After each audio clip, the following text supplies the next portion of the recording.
Muy buenas noches, estamos aquí, Elena, como llevamos la tarde, los niños bañados, duchados, en la cama y la cena dada. Positivo. ¿Positivo? ¿El qué? ¿El test de estreptococo de hace un rato en la consulta? Positivo. ¿Pero eso lo tienes confirmado? Positivo confirmado, doble positivo. Vale, porque si no la noticia no la podemos dar, perfecto. Pero los niños están en la cama, pues allí que me voy y le damos un cuento. Por favor, Elena Blanco y Gonzalo Oñoro, acudan a consulta, gracias.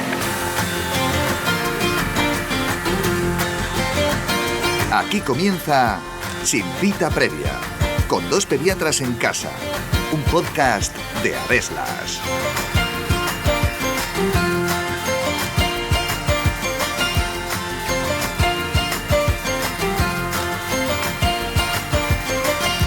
Todavía recuerdo el picor del agua oxigenada que mis padres me ponían en las rodillas para curar los raspones con los que aparecía por casa y que eran testigos de las largas tardes de parque y columpios. Y es que en la infancia se puede contar con las cicatrices de nuestra piel, ya que es habitual que los niños se caigan y se hagan daño, haciendo que los padres saquen a la palestra sus conocimientos sobre primeros auxilios. Porque, ¿cómo se debe desinfectar una herida? ¿Es mejor la povidona iodada o la clorexidina? ¿Cuándo debe acudir al médico por si hay que dar puntos? ¿Será necesario poner la vacuna antitetánica? ¿Y si me ha mordido un perro, tengo que tomar antibiótico? Está a punto de comenzar un nuevo episodio de Sin Cita Previa en el que os contamos todo lo que tenéis que saber sobre el cuidado de las heridas. Así que ajustaos bien los auriculares porque empezamos.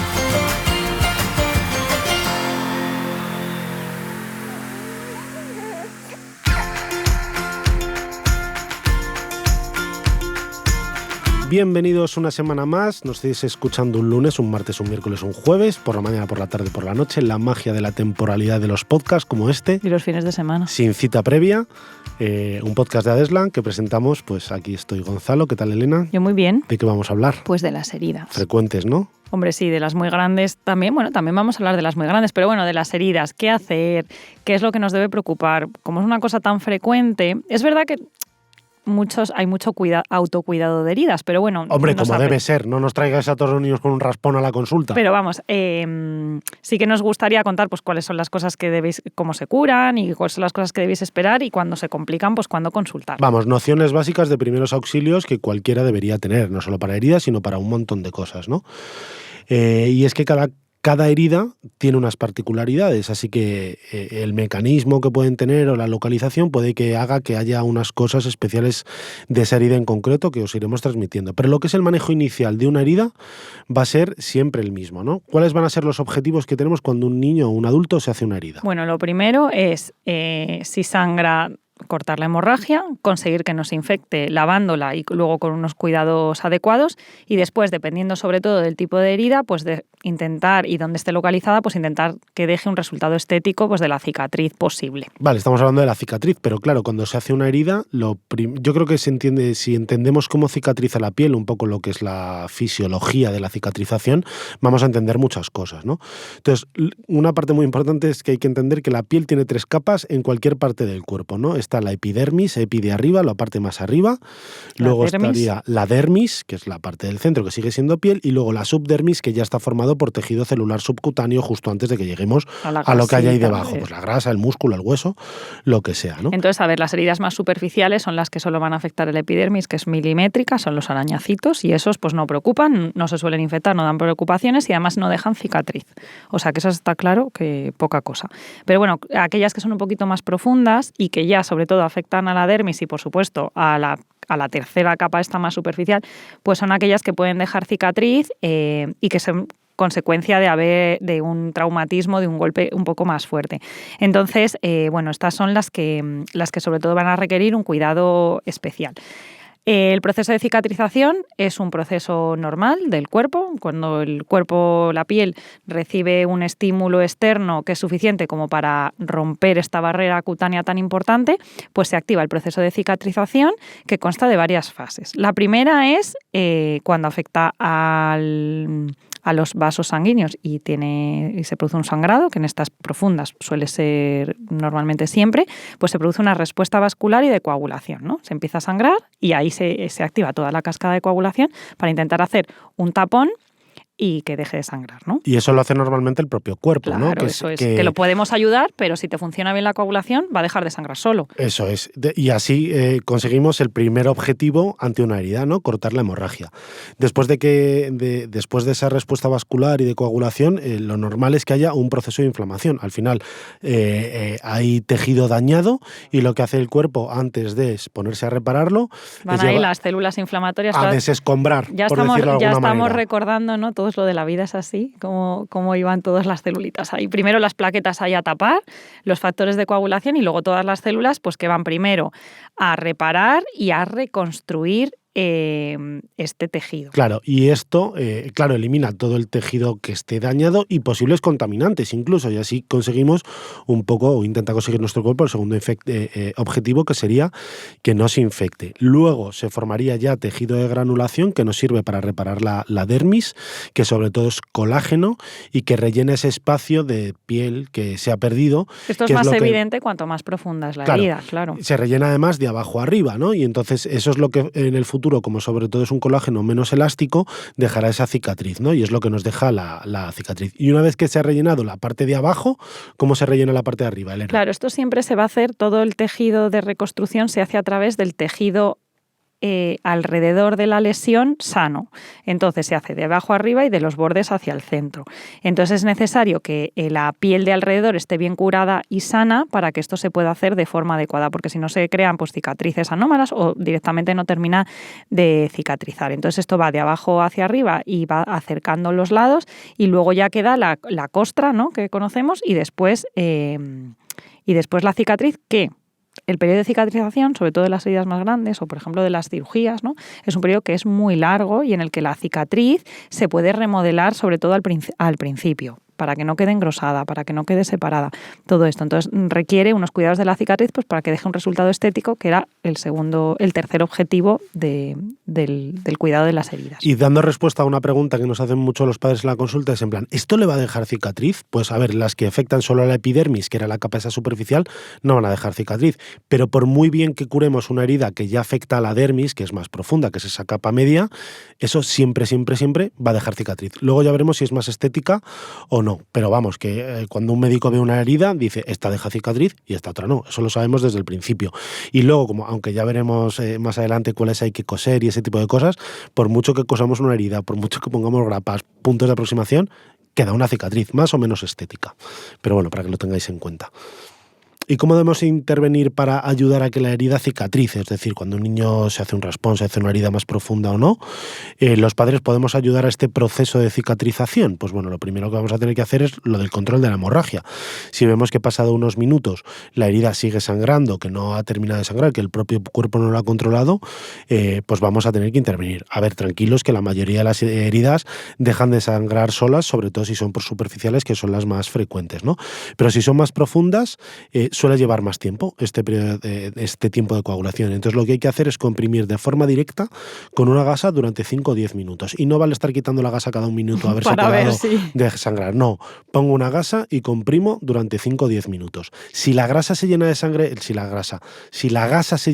hasta arriba, ¿qué vamos a hacer? No vamos a cambiar la gasa y lo que vamos a poner es más gasas encima y más gasas ahí hasta que veamos que a los 5 o 10 minutos deja de sangrar. Otra cosa que no vamos a hacer es retirar los coágulos. Los coágulos sirven para coagular. Si tú estás viendo que una herida sangra, forma un coágulo y quitas el coágulo, lo que estás haciendo es que quitas el tapón a la herida, con lo cual va a seguir sangrando. Entonces, tapón natural, que el coágulo es el tapón natural. Claro, eso no lo debemos hacer.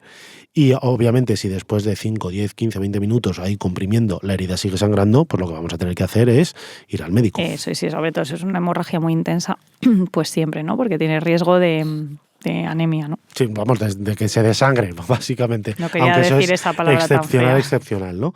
Pero bueno, eso es lo que tenemos que hacer para controlar la hemorragia. Y una vez que luego hay un tipo de hemorragia que tenía puesto aquí apuntado que me parece muy interesante, que son los que llamamos sangrado en sábana. O sea, el típico raspón del niño iba en patinete y se ha deslizado 20 metros, es una exageración, por el asfalto. A veces no es una herida muy profunda, pero sí que es una herida tan extensa que sangra mucho porque sangra toda la piel. pierna. Además, son heridas que a veces son difíciles de controlar el sangrado, que son sangramos que decimos en sábana, que tienen como micropuntos, por lo que sangran mucho. De forma aislada no serían difíciles de controlar, pero como son tan extensas, pueden sangrar mucho, pues esas heridas a lo mejor también hay que tenerlas en cuenta. Siguiente objetivo. Pues el control de la infección. Que no se infecte. Entonces, una herida lo tenemos en la cabeza, hay que limpiarla. ¿Cómo? Pues con agua. Con agua y jabón, con agua y otras cosas, pero fundamentalmente aplicar agua del grifo y ahí a chorro, ¿vale? Sobre todo en aquellas heridas más sucias. ¿Cuáles? Las de voy corriendo y me caigo en el parque. Pues todas esas, evidentemente, las que tienen cosas pegadas, eso lo mejor es limpiar por arrastre, con agua suficiente ahí a chorro. Claro, no va a ser lo mismo un golpe contra el suelo de que me he caído que me he cortado la mano con el cuchillo jamonero de Navidad. O sea, ¿cuál está más limpio que otro? Pues se entiende, ¿no? Has dicho agua para limpiar. También podemos utilizar el suero fisiológico a chorro. Sí. Y sobre todo templadito. Es mejor templado que frío, porque cuando está templado ayuda a la coagulación, las cosas calientes. O sea, la carga de la coagulación también se estimula por la temperatura. Y a veces con este arrastre no es suficiente y habrá que limpiar de forma manual, pues con unas pincitas o cosas, pero hay que asegurarse que la herida queda bien limpia, incluso frotar. Sí, yo recuerdo aquí... Molesta un poquito, claro. Sí, Cheles, que es la enfermera que había en mi colegio, recuerdo, tengo una herida en el codo que me hizo luego una cicatriz poco estética, que hizo un queloide, y me acuerdo, me caí como de 2 o 3 metros de altura de una arizónica con todo el codo. ¿Qué harías subido ahí? Pues ir a buscar una pelota. Y bueno, pues tuve que subir yo, se podría haber caído otro cualquiera. Y Cheles me decía, esto te va a doler. Y recuerdo cómo cogió una gasa con su suero y tal y empezó a raspar, porque era el típico que tenía allí incrustado miles de piedrecitas que ni con pinzas ni con nada. Pero bueno, seguramente gracias a eso me quedó mejor cicatriz de la que hubiera quedado, porque si no, claro, tu cuerpo reacciona contra esos cuerpos extraños y se puede infectar. Y a veces hay que limpiarlas un poco a saco.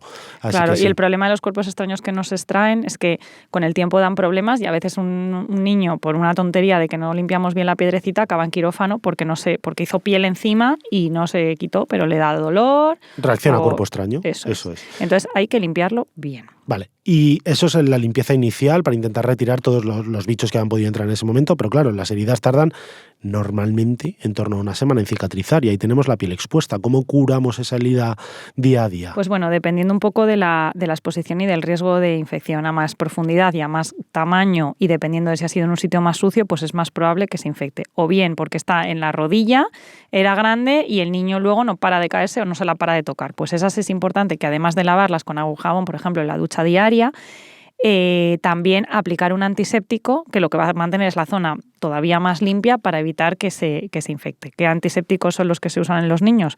Pues la povidona yodada, que es el que te deja así marroncillo, que eso en niños pequeños no se puede usar, y el que sí que se puede usar a todas las edades, y este yo creo que es como el más útil para tener en el botiquín, es la clorexidina, que es el liquidito transparente, que lo haya a diferentes concentraciones y que se puede utilizar a cualquier edad, en formato líquido con gasa, en spray, y vamos, que es fenomenal. Que no Has pica, dicho que se usa en niños. Ni nada. Esto también lo podemos usar en adultos, sí, ¿no? pero que se puede usar en todas las edades, entonces yo creo que es muy útil para tener el botiquín de un niño. ¿Y el agua oxigenada y el alcohol? Pues hombre, también son antisépticos, claro, pero no son los de elección. Vale, fenomenal. Pero de todas maneras, a veces es difícil saber si una herida está infectada o no por la propia... O sea, como hemos dicho, que la propia herida se inflama para hacer ese desescombro, a veces es difícil diferenciar si una herida tiene signos de infección o simplemente está inflamada por el propio proceso de cicatrización. Has dicho lo de las heridas de las rodillas. Yo creo que las heridas de las rodillas son de las que más se inflaman y los padres te los traen. En plan, es que mira cómo tiene la rodilla. Claro, es un raspón enorme de 5 o 10 centímetros de diámetro, súper inflamado, y al niño le duele un montón. Esas normalmente se inflaman mucho. Pero lo que sí que tienen que saber los padres es que una herida no se infecta en un minuto. O sea, quiero decir, si te haces una herida, normalmente en las primeras 24 o 48 horas es muy raro que una herida muestre signos de infección. Si la has lavado bien. Claro. Otra cosa es, al segundo o tercer día no termina de ir la cosa, empieza a mostrar alrededor un poquito rojo, a salir liquidillo. La idea de esto es que con el tiempo tiene que estar cada vez más seca, que esté un poquito enrojecida alrededor, sobre todo al principio, puede ser producto de la inflamación, pero si estaba bien y de repente se empieza a poner más dolorosa, más roja o con secreción, pues evidentemente podemos pensar que se ha infectado. Y eso no va a ser suficiente con aplicar nuestra povidona yodada o la clorexidina. Va a necesitar seguramente tratamiento antibiótico, que dependiendo de la localización podrá ser tópico o incluso oral. Oye, y otra cosa que yo creo que es importante es que si el exceso de limpieza, que por tanto es más agua y jabón, le va bien a las heridas o no. O sea, las heridas al final también hay que dejarlas que respiren. Entonces tampoco mantenerlas húmedas todo el tiempo es malo. Depende de algunas heridas. Esto sabría mucho más el personal de enfermería que nosotros del curado de heridas, pero las heridas simplonas no deben estar al aire. Eso efectivamente. Y entonces te hago la pregunta. ¿Y en los niños pequeños las tapamos o no para que vuelvan a la escuela? Dependiendo de la localización y de lo pequeño que sea, y si tiende a tocársela, pues a lo mejor algunas horas yendo a la escuelita merece la pena taparlas y en casa destaparlas, que los controlamos mejor, y sobre todo al principio, cuando ya están más secas, pues si ya tiene menos riesgo de infección, pues ya dará un poco igual. Y ponle una tirita tú a un niño de 1 año y medio, que lo que va a hacer es quitarse la tirita.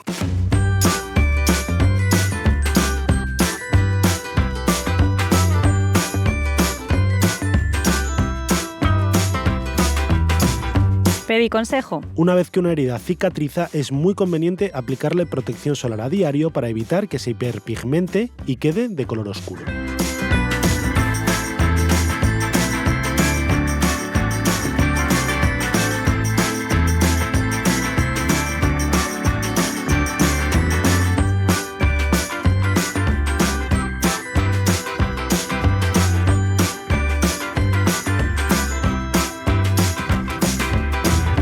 Pues ya estamos de vuelta aquí, en Sin Cita Previa, y hemos hablado de control de hemorragia, control de infecciones, y vamos a hablar un poco del proceso ya de cómo podemos intervenir para ayudar a que las heridas cicatricen, ¿no? Normalmente, si hacemos un buen cuidado de la herida, las cicatrices se minimizan. O sea, una herida que no se ha infectado va a quedar mejor que una que se infectó.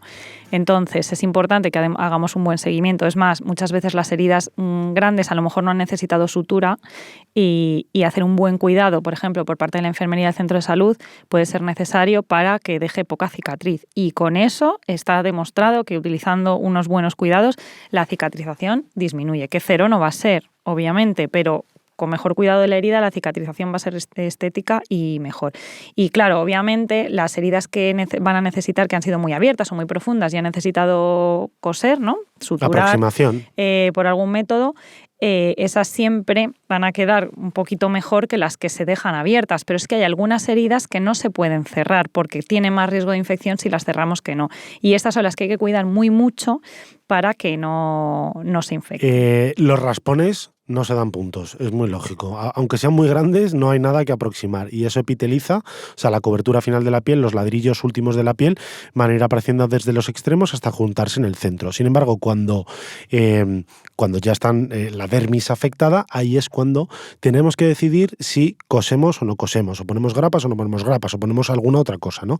Entonces hay varios tipos de aproximación a una herida para ayudarla a cicatrizar. Una sería por primera intención, que decimos, ¿no? Que es cuando aproximamos esos bordes para que no haya ya tanto contenido entre medias, ¿no? Y entonces ahí ayudamos a la cicatrización. Pero en algunos casos, como bien ha dicho Elena, no lo podemos hacer y tenemos que dejar las heridas cicatrizar por segunda intención, es decir, las dejaremos abiertas y se irán rellenando poco a poco. Luego luego es excepcional que haya que hacerlo por tercera y cuarta intención, que hay algunas, por ejemplo, que dejas 2-3 días sin hacer nada para controlar la infección y luego al final acabas aproximando, ¿no? Pero bueno, estamos hablando de esto, de vamos a hacerlo por primera intención, vamos a intentar aproximar los bordes. Esta es la típica herida, que es un corte, un golpetazo que te has hecho una brecha, en variados sitios, pero la cabeza top, la ceja, la barbilla, el cogote, o sea, todas esas, porque los niños, pues, mortal en la piscina, zasca. Iba con el patinete a la barbilla y así. Me han empujado del tobogán. Cataplón chimplón. Claro, pues esas son las heridas, que vamos a ver los bordes muy separados, que van a estar sangrando por mucha compresión que hagamos y que además, si eso lo dejamos, sabemos que va a dejar una cicatriz muy fea porque están muy separados. Bueno, pues eso siempre que se haga en las primeras horas de la herida, normalmente en las primeras 6 horas, si se limpia bien, aunque se cierre, hay poco riesgo de infección. Oye, esto es muy importante lo que acabas de decir. Si una herida de este tipo pasa más de 6-12 horas, aunque sea de coser, normalmente no se cose de primeras, porque entonces hay mucho más riesgo de infección. Eso es. ¿Y con qué vamos a coser? Porque estamos diciendo coser, pues estamos todos acostumbrados a los puntos de sutura, pero la tecnología ha evolucionado, ¿no? No solo usamos todo aguja e hilo. Pues mira, los métodos, claro, a ver, vamos a organizarnos. Un niño pequeño, porque un adulto, te voy a coser aquí, pues nada, te ponen, ya sabes tú, anestesia local o no, pero ahí te aguantas y te lo cosen y te va a quedar bien o regular, pero te aguantas. Pero claro, un niño, el que se ha caído del patinete tiene 3 años, o el que iba corriendo y se ha chocado con la puerta tenía 2 y medio. Entonces ese niño, para hacer una buena sutura, lo tenemos que sedar, bueno, primero tranquilizar, sedar, es mucho más complicado y además que para coser bien una herida en la cara, pues tiene que estar muy tranquilo el niño y nosotros que esté tranquilo para poder hacerlo bien. Entonces, y la analgesia enzimática no vale, que significa de encima. O sea, no vale sujetar al niño para que no se mueva. A ver, sí, obviamente, pero que tenemos que intentar todos estos procedimientos que al final son dolorosos, hacer que sean lo menos dolorosos posible. Entonces, por suerte, existe un pegamento, tal cual, así, un pegamento que permite hacer esta aproximación de forma bastante eficaz, o sea, igual que coserlo, aproximarlo con unos puntos de sutura y sin dolor, claro, porque es echar un pegamento encima. Entonces, es verdad que esto tiene que cumplir ciertas características, o sea, que los bordes se aproximen bien, que sean bordes lisos, que cuando lo veamos, que cuando lo apliquemos dejen de sangrar, bueno, todo esto, pero se hace muy rápido y sin dolor para el niño. Entonces, en las urgencias de pediatría se usa muchísimo, va muy bien y sobre todo para la zona de la cara. Si son cortes limpios, además deja muy poquita cicatriz, porque claro, simplemente lo hemos pegado. Cuando hacemos puntos de sutura nos queda la herida y la zona por donde hemos metido la aguja, o sea que deja un poquito más de cicatriz incluso. Ahí ahora viene la parte friki del episodio, en la que, claro, que dices tú, contar? pegamento, pues yo quiero contar de dónde viene el pegamento quirúrgico, porque ahora yo creo que todos los que han tenido una herida incluso preguntan, ¿le van a poner pegamento? ¿Le van a coser? Pues bueno, los pegamentos de uso quirúrgico, su primer uso se hizo durante la guerra del Vietnam, estamos hablando de los años 60, los años 70. ¿Por qué? Porque era muy rápido y muy fácil, o sea, tú llevabas una barra de pegamento y tenías una herida, te aproximaba los bordes a alguien, los apretujaba, tú ponías el pegamento ahí encima y se acababan pegando. Y era súper fácil, se acababa súper rápido, no tenías ahí que estar cosiendo y dando puntos. Y sabíamos que pegaba porque cuando tú el superglue se te pega en la mano, eso ojo. Es. Pero no es superglue, que es lo que tú estás diciendo, porque, a ver, utilizan la misma tecnología que son monómeros de cianocrilato, ¿vale? Lo que pasa es que el superglue, el que se utiliza para hacer bricolaje o para hacer manualidades, no utiliza el mismo tipo de monómeros que se utilizan en el pegamento quirúrgico. O sea, son la misma tecnología, pero utilizan otro tipo. ¿Qué es lo que pasa con estos monómeros? Que cuando tú los pones juntos y al aire, acaban polimerizando, en vez de estar o sea, estar solo sueltos, se juntan y crean una película que cubre la herida, con lo cual además es muy guay porque también crea una película protectora más allá de la parte estética de la cicatriz para que no se infecte. Bueno, al final viene a ser una pegatina, como una tirita. Eso es, adaptada a la cicatriz particular del niño. Y además se pone muy fácil, se seca en 24 horas, ya está seco.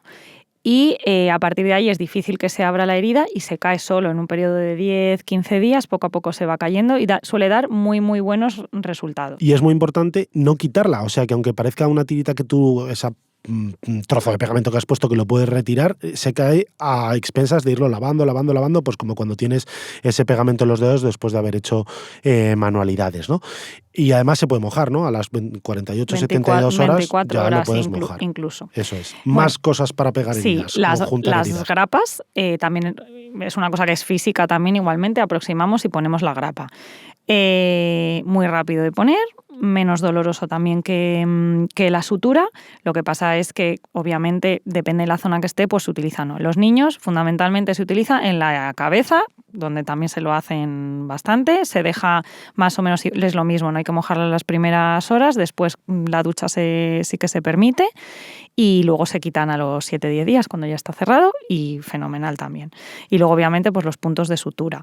Es importante, sobre todo, dependiendo en la zona en la que esté, el tipo de herida, va a haber que aplicar estas suturas. Suelen utilizar pues filamentos muy finitos que dejen poquita cicatriz y sobre todo pues dependiendo de la zona en la que esté, a veces incluso hechos por cirujanos plásticos donde dejan cicatrices mínimas, pero bueno, todos tenemos en cuenta que es una cicatriz en un niño muy pequeño que lo va a tener a lo largo de toda su vida, pues dejarlo cosido, bonito y bien. Sobre todo las que están expuestas, ¿no? Las que dices de la cara, porque el pegamento que hemos dicho antes es muy útil, sobre todo si la herida es muy recta. Pero si es una herida a lo mejor de un niño como que un 7 o así. Sí, que se dio contra el suelo y aunque tiene para aproximar, está estallado, pues eso a lo mejor es mejor que lo cosa un cirujano plástico, incluso en quirófano para que esté dormido, con una seda de 8 ceros que son casi milimétricas para dejar la menos cicatriz posible, lo más estético posible. En el resto del cuerpo, de cuello para abajo, hombre, también estética, pero que no es lo mismo una herida cosida en la espalda que en la frente. Sí, ¿no? Por ejemplo, las heridas de los miembros que suelen ser además longitudinales, o sea, de arriba a abajo, esas se aproximan mal, obviamente con el pegamento, las grapas se pueden enganchar, es complicado y esas normalmente se cosen. Y luego ya, por último, una cosa que está en muchos botiquines, que son los puntos americanos de aproximación, que esos Los de papel, que esos no producen, o sea, no tienen ningún mecanismo por el cual no se pueden abrir, pero sí que puede ayudar a esas heridas que están ahí medianas para ayudar a que por aproximación física, o sea, tú los pones de un lado a otro de la herida, dejen de sangrar y ya está. Sí, o por lo menos que no se abran más, ¿no? Eso es. O sea, y a veces se utilizan incluso para cubrir otras suturas. Claro, son poco cruentos y están bien. Y luego ya, por último, lo de la infección de las heridas, que ya lo hemos dicho, siempre hay que diferenciar bien lo que es un proceso inflamatorio normal de lo que es una complicación. A veces necesitan cubrir con antibiótico porque no tienen una buena evolución. Y, sobre todo, las heridas hechas, por ejemplo, heridas muy grandes, por ejemplo, hechas por mordeduras, ¿vale? Son como se han hecho con la boca, que está llena de bacterias, pues esas son las que es más posible que se infecten, sobre todo aquellas que son más grandes y encima hemos tenido que coser. Las muy grandes que son por boca, es muy posible que por boca, que es muy posible que se infecten, no se cosen por ese motivo, se dejan cerrar por segunda intención y además hay que cubrirlas siempre con antibiótico. Y luego las de los animales, por ejemplo las de los perros, pues depende, si son pequeñitas. Es que no me estoy enterando. Claro, ahora hablas de animales y entonces las otras mordeduras, ¿de quién eran? De personas, lo he dicho. Es que no me he enterado. No, sí, o sea, que las mordeduras de personas son más peligrosas que las del perro rabioso de la calle. La boca nuestra es como tiene bacterias más complejas, más posible que se infecten. Entonces lo que he dicho. Las de persona grandes no se pueden, las de vampiro no se pueden coser. Y además hay que cubrirlas con antibiótico. Si son pequeñitas, también hay que cubrirlas con antibiótico, ¿vale? Y luego las de los perros, dependiendo si son muy grandes o muy expuestas, también se podrían cubrir con antibiótico, pero en general todas las de la boca, como son de alto riesgo de infección en general, se va a intentar no cerrar, o sea, que cierren por segunda, no cerrar de forma activa por primera intención, pero sí que cicatricen por segunda intención. Y con buenos cuidados dejan poca cicatriz. Vale, por tanto, que es la típica consulta, la mordedura de perro o de gato pequeñita, normalmente es agua y jabón solo. Salvo que sean muy grandes, que sí que se cubrirán con antibiótico, o que las cosas. O sea, a lo mejor son 2 puntos porque eran unos caninos muy marcados y entonces pues le merece la pena echarle ahí un punto. Si tú coses la de un animal, también se cubren con antibiótico, ¿vale? Y luego, la otra pregunta. El tétanos. Ha hecho una herida, ¿le vamos a tener que poner la vacuna o no? Así en general no vamos a tener que cubrir, salvo algunas excepciones. A ver, el tétanos es una bacteria que tiene una toxina que es capaz de producir la enfermedad del tétanos, que causa una enfermedad neuromuscular grave con potencial muerte. Por suerte, está incluido en nuestro calendario de vacunación y todas las personas están cubiertas desde la más tierna infancia. De hecho, se empieza con los 2 meses y se considera una pauta vacunal completa con los niños con ya 3 dosis, que esto lo alcanzan a los 11 meses de edad. O sea que, claro, ¿cuáles son las heridas que tienen riesgo de tétanos? Pues son las heridas grandes que te has hecho en entornos muy sucios, o sea, las de las cabras locas, corriendo por el bosque. Pero grandes. Súper sucias y con mucha pérdida de sustancia. Claro. O sea, un bebé nunca se va a hacer una herida de esas características. Y si ya te la haces de mayor, ya estabas vacunado. Y lo digo también porque a los padres las heridas siempre os parecen grandes, pero no son grandes. O sea, grandes me refiero a un gran quemado, una persona con un accidente de coche que ha tenido un montón de heridas, salió despedido de un coche y se ha revolcado por un campo. Y luego, ese tipo de heridas. Y luego heridas dudosas que uno no sabe si tienen completado el calendario vacunal, también se podría poner. Pero bueno, en general se considera pauta completa cuando tenemos más de 5 dosis, que eso se alcanza en todos los mayores de 14 años, y una pauta semicompleta sería la de 3-4 dosis, o sea, la que tienen los niños a los 6 años, pero que no hemos puesto el recuerdo, porque se nos ha olvidado y han pasado más de 5 años de la última dosis, pues se podría poner un recuerdo, pero simplemente hace falta con el recuerdo suficiente. Sí. Aún así, si tenemos muchas dudas, se podría poner incluso la antitoxina. Claro, en los niños, como las pautas de vacunación, la pauta de la vacuna del tétanos en España se pone a los 2, 4, 11 meses, 6 años y 14 años, es muy raro que hayan pasado con una herida. Claro, como llevas el calendario al día, es excepcional que te tengan que poner la antitetánica. Otra cosa es los de adultos, porque yo me acuerdo cuando trabajamos en urgencias que había un librito que ponía vacuna del tétanos. Y yo, pero si esto no lo ponemos nunca. Y lo abrías y había un montón de pegatinas. Claro, todos eran adultos.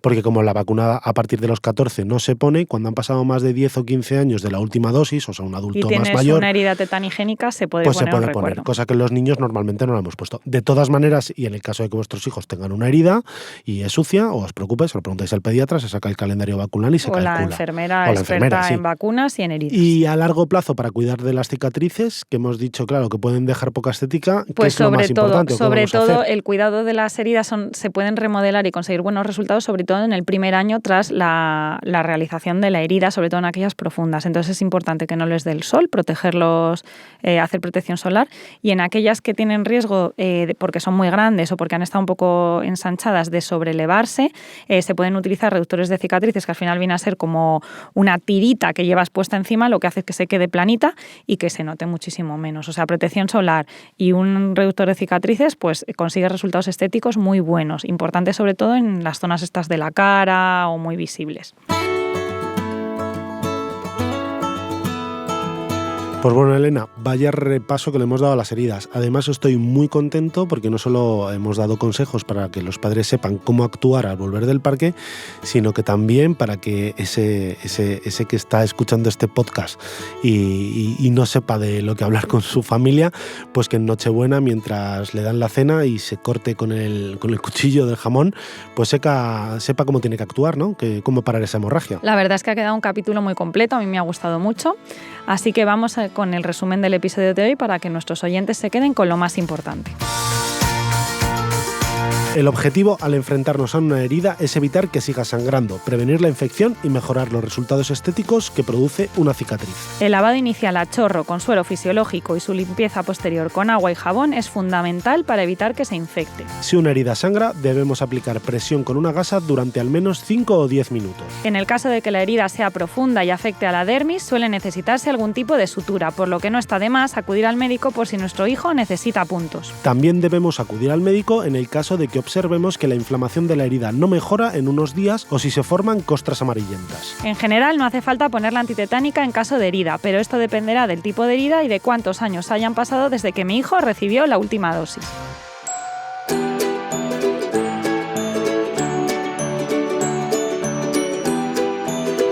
Y hasta aquí el episodio de hoy. Muchísimas gracias por aguantar hasta el final y no os olvidéis de dejarnos un comentario o una valoración tanto en las redes sociales como en las plataformas desde las que nos estáis escuchando. Y por supuesto, gracias a Deslas por promover la divulgación científica como mejor herramienta para que los padres y madres cuidéis mejor a vuestros hijos. Nos escuchamos en 7 días. Hasta la semana que viene.